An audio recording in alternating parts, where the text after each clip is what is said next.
दत्तवाड जिल्हा परिषदेसाठी भाजपचे नेते संजयदादा पाटील यांच्या सुनबाई आणि भाजपचे युवा नेते ॲडव्होकेट सुशांतदादा पाटील यांच्या सौभाग्यवती मृणालिनी राजे सुशांत पाटील यांनी आज कार्यकर्त्यांसमवेत शक्ती प्रदर्शनानं आपला उमेदवारी अर्ज दाखल केला।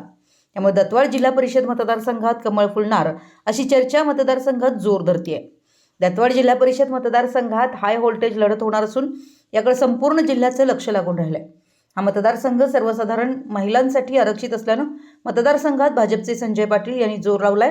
गेल्या 2 वर्षापासून भाजपचे नेते संजयदादा पाटील आणि युवा नेते सुशांतदादा पाटील यांनी दत्तवाड जिल्हा परिषद मतदारसंघात प्रचार यंत्रणा टाईट लावली आहे।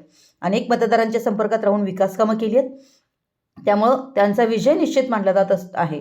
दरम्यान आज भाजपच्या उमेदवार मृणालिनी राजे सुशांत पाटील यांनी आज आपला उमेदवारी अर्ज दाखल केला।